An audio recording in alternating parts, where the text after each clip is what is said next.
Hey guys, welcome back to the channel. Today we're going to be reacting to a story time video. This video is titled How My Mom Unalived My 5-Year-Old Brother. Before we get into this video, I do want to just issue a trigger warning. This video does contain sensitive topics and details that you may find offensive, so please proceed with caution. I want to thank you guys for clicking on this video today. Let's get into the story time. Yeah, I don't know why TikTok took my sound off my first part one, so I'm going to retell this part one. I'm gonna try my best to use words that TikTok like, because obviously they ain't like the words that I was using in my last video. Alright, so part one on how my mom unalived my baby brother.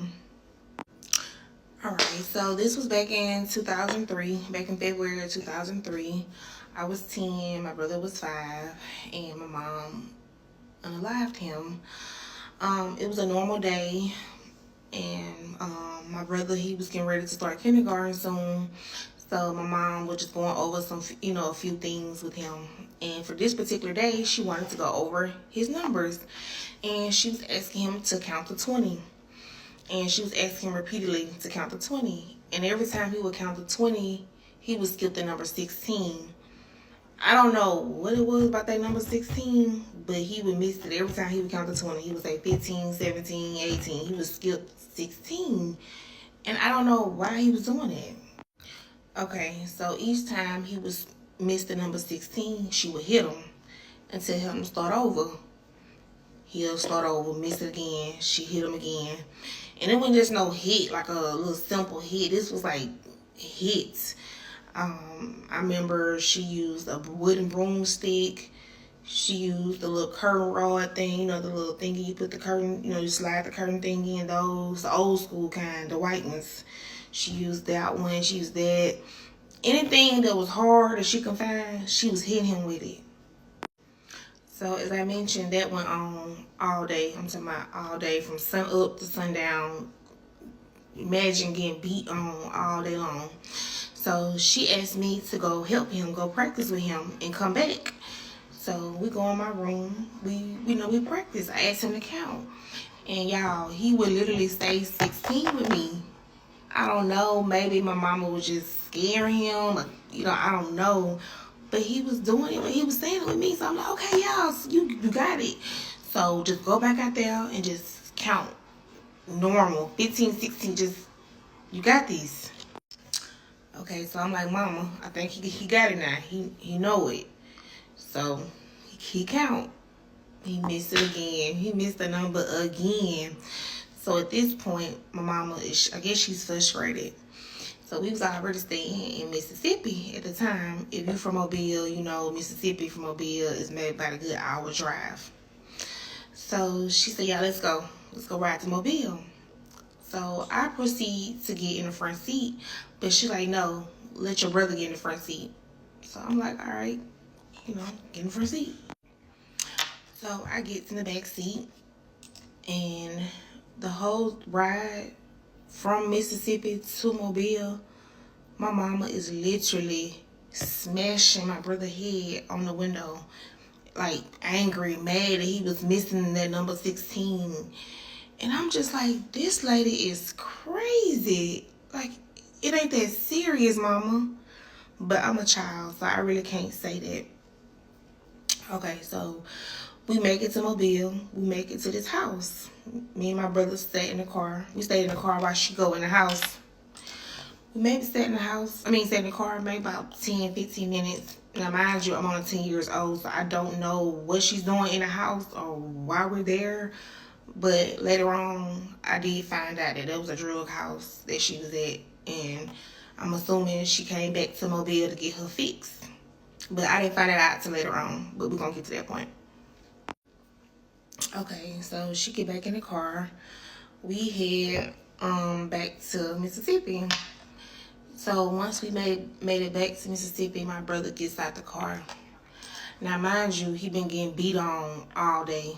So he's a little disoriented when he get out the car. He's like falling over.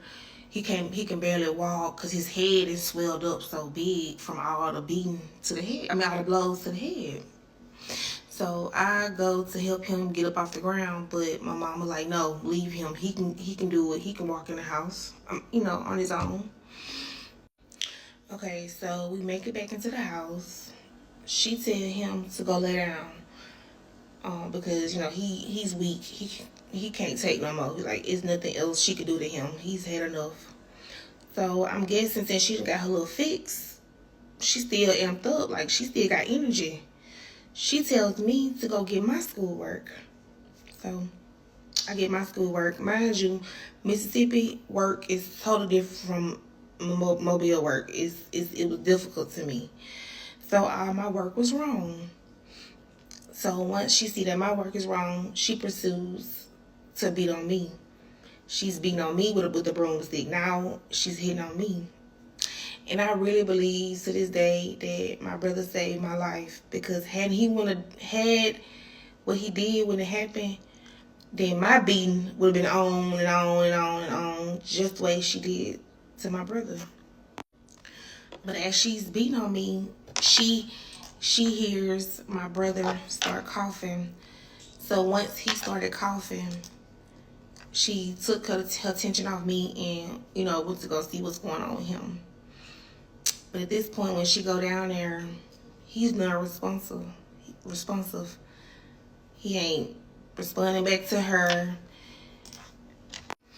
So once he's not responding, she goes into full panic mode. She like, go get me a wet towel, go get me some drink, go get me some juice, hurry. So I'm like running around the house. I'm like, I don't know what to do. So she calls my stepdaddy and tell him that he needs to get to the house. She think, something. She did something, and she need him to come back to the house. So I help her get my brother in my bed. I help her put him in my bed. And y'all, my brother looked so different from that morning to the evening. He was a totally different person. Like, I have never seen somebody change the way they look in just a short amount of time. Like, so my stepdad come home. He see what she done. He like, Tawanda, what is this? Like, what did you do? So she like, I went too far. Like, it went too far. So he's trying to do CPR. He's doing compressions. He's doing mouth to mouth. But I'm knowing this not gonna work, because he kind of been unconscious for a minute, and I know normally you have to kind of do that stuff quickly. And when I seen that he had urinated on himself and blood was coming out his nose, y'all, I knew from that moment my brother was gone. My innocent baby brother was gone. He was no longer here with me no more. And it's so much to this story, y'all. Like, it's so many different parts, but this video is getting long, so I'm gonna go ahead and end it right here. But just comment, like, if you want me to do a part 2. Also, I did end up finding the news article. This story, oh my goodness, God rest that poor child's soul. Clearly that wasn't her first time beating on either her children, but that little 5-year-old boy, he probably has so much fear and anxiety built up in mind as well as his body regarding his mom. I mean, she stated herself that he knew the number. He did it just fine. He counted just fine when it was just her. But it's something about that mother that when she's around, that fear and anxiety, she probably triggered that for him. Like, I cannot imagine how much fear that little boy had for that woman. For you to be beating on him numerous times, slamming his head against the window and everything, all because he kept forgetting the number 16. Some people just do not deserve to have kids, like, at all. In her case, like, obviously she was on drugs and everything, but I'm sorry, that's not no excuse. I'm wondering if the stepdad was aware of, how she would treat her children. I mean, he wasn't there at that time, but like I said, I don't think this was the first incident. Like I stated previously, I did find the article. Jackson County mother found guilty of unaliving son. She faced the death penalty, but she was found guilty of capital unaliving in 2004 for beating her son Kendrick. The article states that the body was found in Harrison County. I'm assuming maybe her or the stepdad end up dumping his little body. The trial took place in Vicksburg because of pretrial publicity on the coast. So she had to testify against her mom. Can you just imagine? At the time, she might have been around 10 or 11, maybe a little older, taking the stand against her mom. They gave her the life sentence because the jury was deadlocked 11-1 on the death penalty. It looks like the prosecutors did put the death penalty on the case, but the jury just couldn't decide on it. Her name is Roytisha. She testified that her mom beat Kendrick all over the house that day. She used a belt, a book, a broomstick, and a plastic rod to open blinds. Oh my goodness. Apparently the mom took the stand. She ended up blaming her weak spirituality for allowing her to submit to Satan. She went on to say that she was possessed by the devil. No, you're just evil. She probably had some type of hatred towards that little boy's dad, and probably every time she looked at that little boy was thinking about his dad. And let's not forget about the drugs, right? She was high.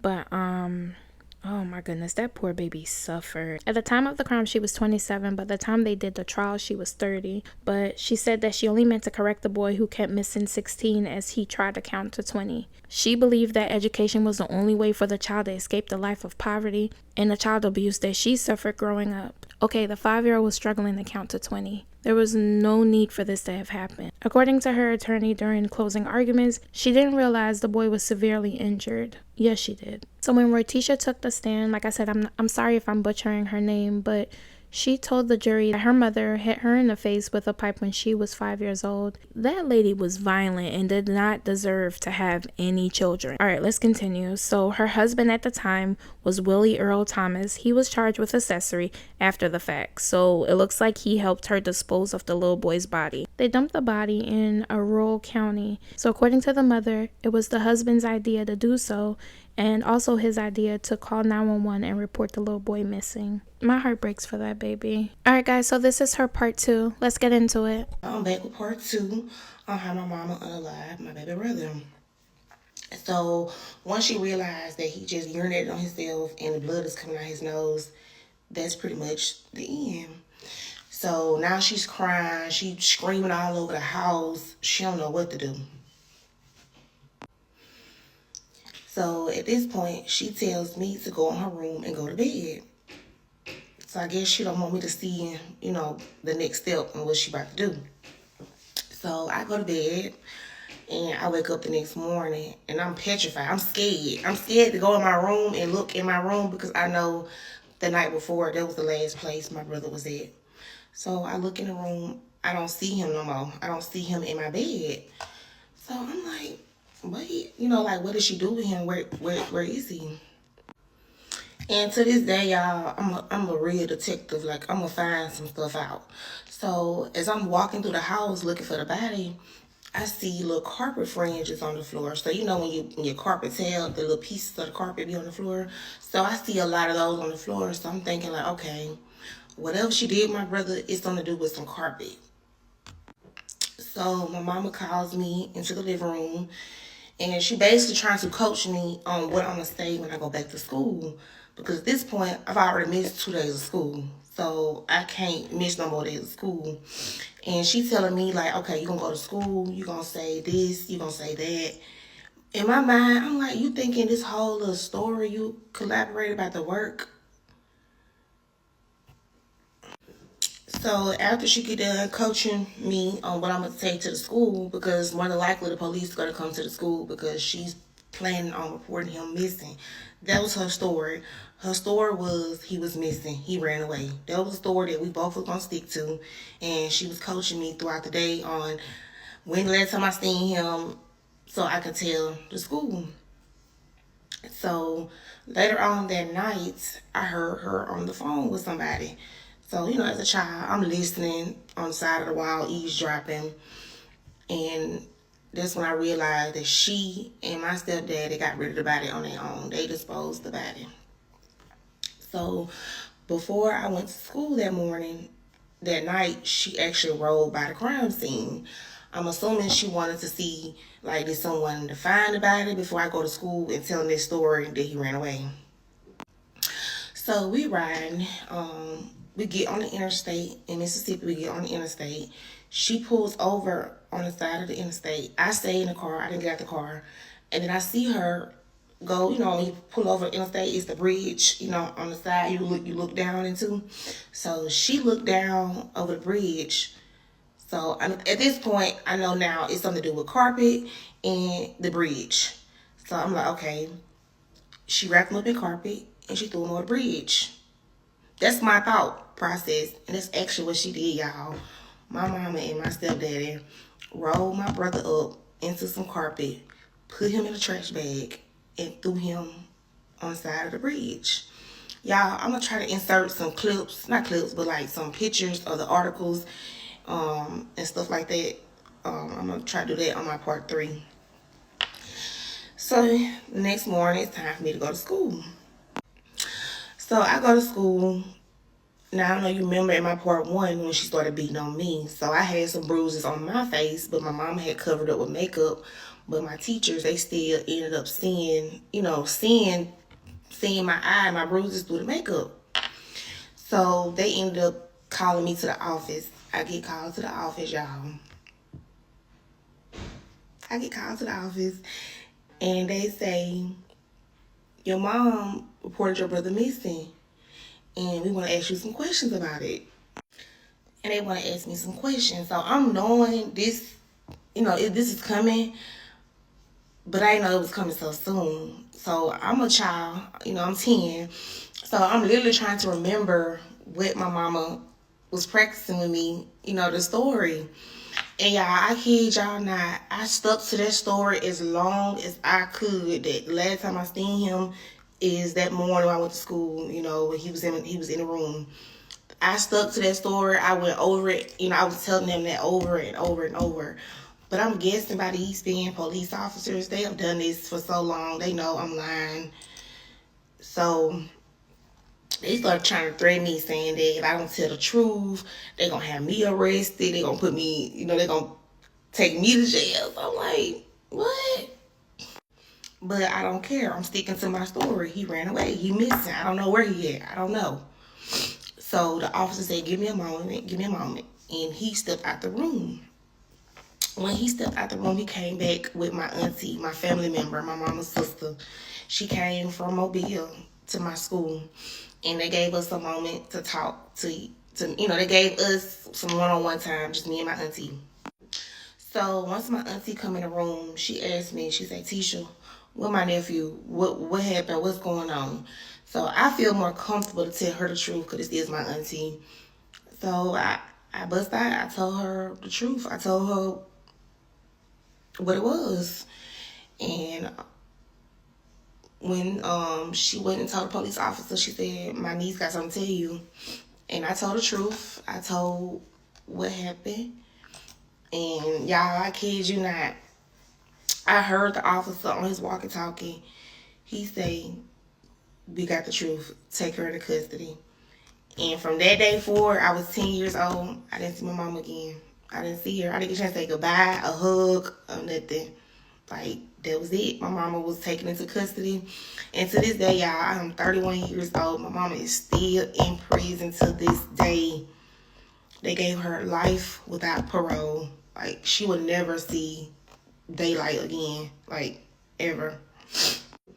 But going back to the part where she reported him missing, do y'all know they real deal took that seriously? Like, they had dogs, they had helicopters.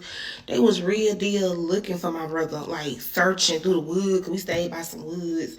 And to know the whole time that this was a fake story, yeah, they was upset. They was really upset, them detectives. So, yep, they called in to the officers that was at the house with my mama, and they told her to take her into custody.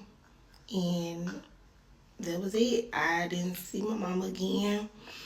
Alright, so she did mention that she didn't get a chance to say bye or anything the last time she saw her mom when she was 10.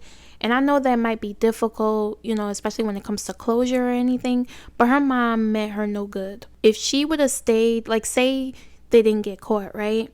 And she would have stayed with her mom, something could have possibly happened to her. Because that lady did not need to be around children. She didn't need any kids, because if you are violent like that with your own flesh and blood, my goodness, you know, what else are you capable of? Let's go back to what she was saying, how she was like screaming and crying. She wasn't scared for her son. She was not worried about that baby. She was scared for herself because she knew she was cooked. I feel like stories like this is why police and the community in general get so suspicious of parents who report their children missing, especially when the story is not adding up. Now, with her being 10 years old, they try to coach her, but I'm pretty sure she was tripping over words and probably not even explaining it properly to the cops. And as an adult, they're like, this story is fishy. This doesn't make any sense. She did speak a little bit about them, you know, threatening to put her in jail and stuff like that. Obviously, they weren't going to do that, but I feel like that was to put a little bit of fear in her so she would tell on her mom. You'll think about the Casey Anthony case, or even just this past August with,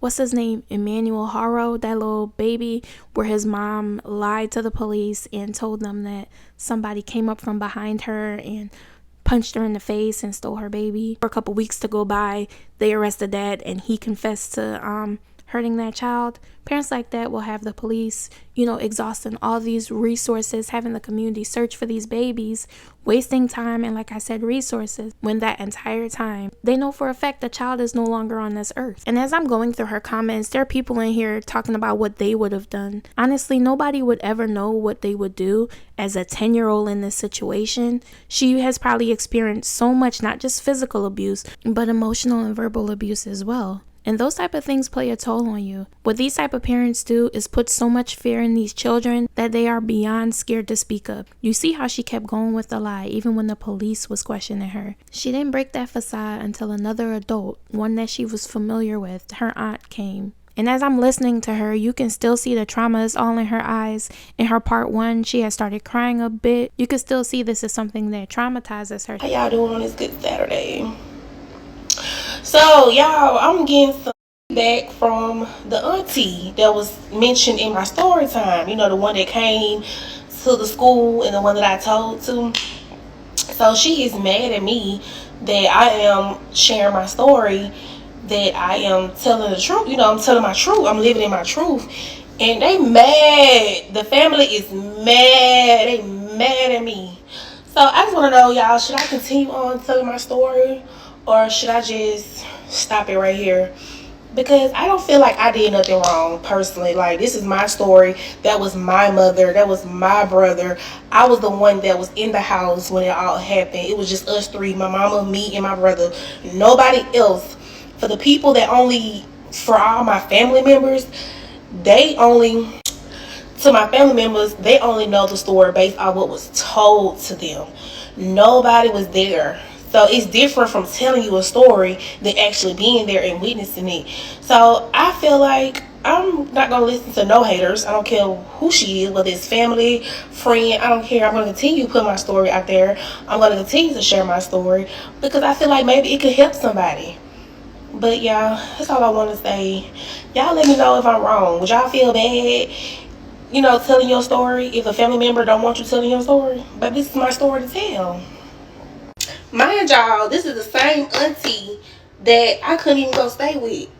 The judge or my mama didn't want me with her at all because she was so unstable and not a good, you know, person I should be staying with, put it like that. And so, with that being said, I went into the system, boo. So, you mad. Like, it's just very insane how they mad at me. But they gonna stay mad because we're gonna continue sharing my story. Okay? How is the auntie mad? Ma'am, your anger is misplaced. If you should be mad at anybody, it should be your sister. Like, this is her story to tell. Like she says, she experienced it. Outside of her brother, she was the only other person in that house that witnessed it. How are you going to be angry because she's talking about a situation and how it impacted her? I really don't understand what it is about the older generation and keeping or holding on to family secrets. I really don't get it. I guess for them it's some type of shame being brought on the family. But ma'am, you don't think your sister already brought shame on the family with what she did to her own flesh and blood? It looks like her other part was removed. Apparently she was approached by someone to do a documentary on this story, so she has stated that she's not sure if she'll come back and do any more parts. She did do one more part after this, and we'll get into that, but in this video she's basically discussing the fact that the story got picked up and someone wants to do a documentary about it. So I guess she'll probably not share as much moving forward because they want to reveal some of that information in the documentary. Okay, so I think it was last week or maybe a week before last, I ran into my grandmother, which is my mother's mother, my biological mama. Now, mind you, I don't speak to her on the regular.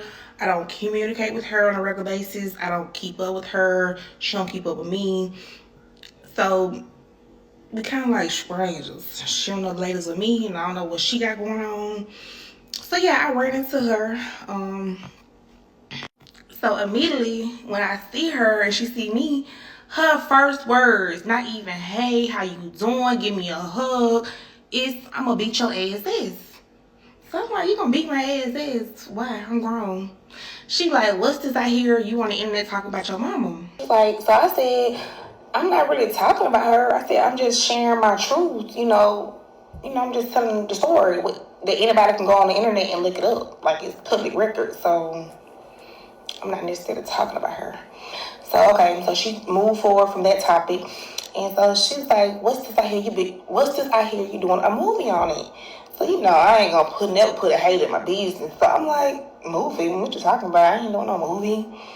And I said, but if it comes, then so be it. She told me something, it ain't gonna happen. Not over my dead body. You gotta go through me or your mama for permission. Permission? And y'all, for a second, I really almost forgot she was my grandmama. So I'm like, permission? Did my mama get your permission to unalive her son? Did my mama get your permission to almost beat me to death with my brother? Did my mama ask your permission to move us to a whole nother city? Another city and state? I mean, not state, but a whole nother city? Did she get your permission to do any of that? So why do I need permission when I'm a grown woman and this is my story? It was only 3 people there, me, my mother, and my brother. Who else can tell the story better than me? And another thing, y'all, was so funny. When I seen her, I told my auntie, not the one that I be talking about in my story time, this is my mama other sister, then my girl, we locked in. So I'm telling her, I'm like, dang, I know my grandma gonna be mad. When she see me, she probably gonna have something to say. I said, but you know what? Whatever royalties I get from doing this, I'm gonna come wipe her down. Them was my exact words before I got out and made interaction with her. I said, I'm gonna bless my grandma. I'm gonna come bless her. I ain't even gonna tell her. I'm just gonna come pull up and just, cause that's me. I love to take care of people. Like, I love to do that. But now, baby, since it ain't gonna happen, you ain't gonna get a coin from me. Y'all gonna sit back and watch it happen. Yeah. So me and my producers, we still on that. We still, it's most definitely gonna happen because what's for me is for me. And can you or nobody else take that from me? And that's just what it is. I don't know, my family is so pressed on me. It's just so sad. But I can't wait till I blow up, y'all. I'm telling you, I'm taking me and my children and I'm moving far away. I'm gonna be so uncontactable. Cause it ain't nothing left for me here. I'm talking about I ain't got no but hate and just no support, no love. I'm getting a freak on automobile, okay? But y'all, on a serious note, I do need to know my rights and learn my rights. So I have been reaching out to some entertainment lawyers. I just haven't heard anything back. I'm waiting on some phone calls. But I still feel like they can't do nothing about me telling my story. But at the end of the day, I don't know. I'm not a lawyer. So if anybody is a lawyer and watching my video, can somebody please shed some lightning on this for me? Please comment any information y'all may have about this. Inbox me. I'm still looking for a lawyer just to have on my side. But I still feel like even if I don't get a lawyer, there's nothing y'all can do. There's nothing they can do. even working with the evidence, people getting access to the case files. So if I could do that, I could tell the story. The people giving me the information that I need to put into my movie. So why do I? Yeah, but I still just need a lawyer though. I said I still need a lawyer. So anybody got any information, please don't be afraid to let your girl know, okay? Yeah, she needed a lawyer to protect herself from her family, but she also needed one to go over whatever contract she's signing with these producers. She don't owe them nothing. She stated herself that she was put in the system. You mean to tell me even if the mother didn't want her to stay with her aunt, why couldn't the grandmother take her in? Clearly, it was a lot going on with the maternal side of the family. I'm curious to know your thoughts and opinions on this story, y'all. Please share them below and we'll discuss them in the comments. Thank you guys so much for watching, and I'll see you in the next video.